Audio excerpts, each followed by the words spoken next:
If debt collectors are calling you every day or your debt feels too big to handle, you're probably frustrated with typical financial advice. If you've tried everything but you're still struggling, don't worry, you're not alone. Many people actually find that cutting expenses or making a budget, like people will often tell you to do, just isn't enough.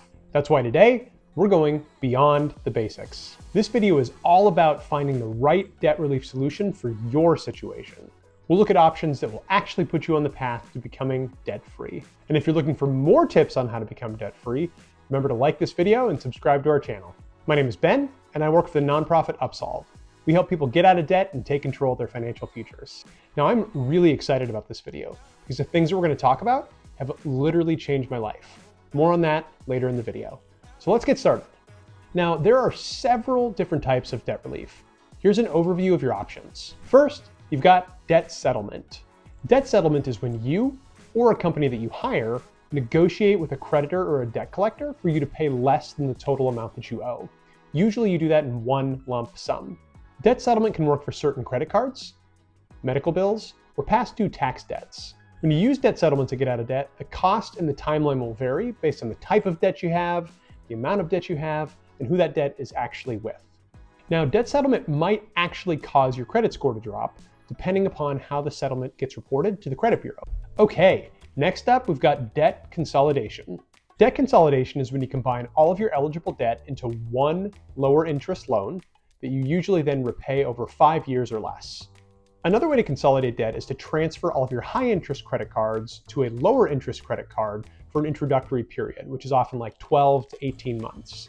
Now remember that typically when you consolidate debt, you have to pay what's called an origination fee or a balance transfer fee in order to make that consolidation happen. Now, as far as how debt consolidation affects your credit score, typically if you make your payments on time, you can maintain or even improve your credit score.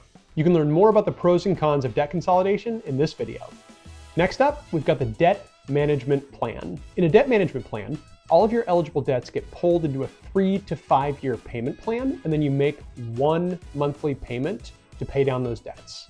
Debt management plans are organized and administered by credit counselors who help negotiate for lower interest rates and get fees waived so that you can repay your debts more quickly.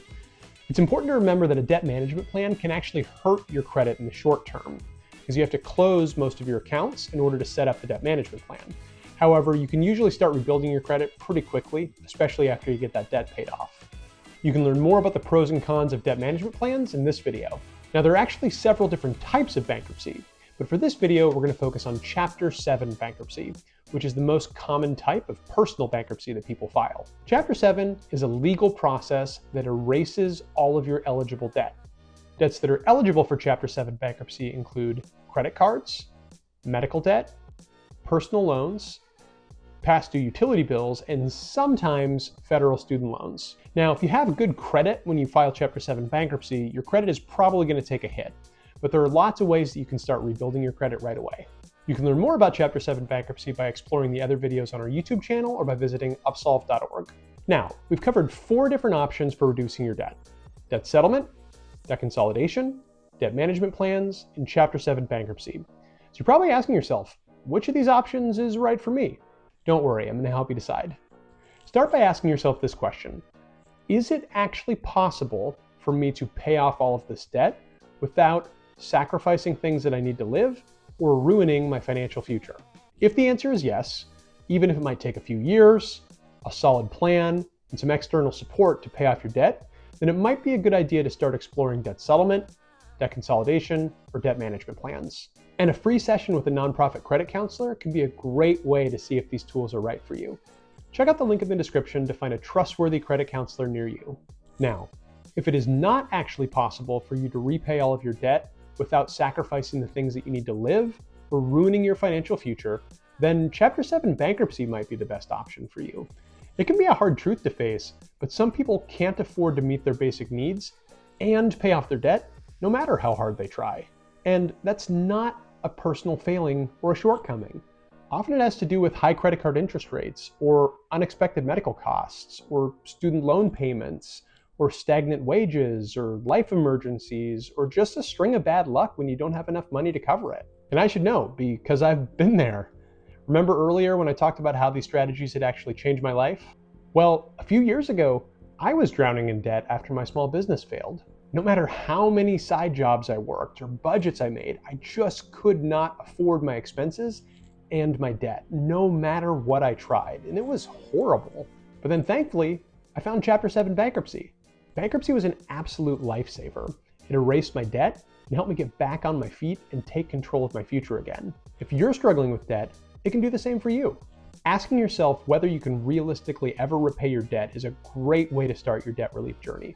It's actually how I started it, and it's what put me on the road to finding bankruptcy. But that isn't the only question that you need to answer to determine what your next step should be on your path to becoming debt-free. You'll also want to consider your debt and ask yourself questions like, what type of debt do I have? And how much debt do I have? And you'll want to look at the cost of the option that you choose. Can I do it on my own, or do I have to hire somebody else? And if I have to hire somebody else, what's that going to cost? And you have to consider the timeline for that option. How long is it going to take? And are you confident that you're going to be able to stick with the plan until the end? Flexibility is also really important. Are you going to be able to stick to the plan to the letter, or do you need a little bit of flexibility in how you repay or discharge your debt? Credit score is also really important to consider.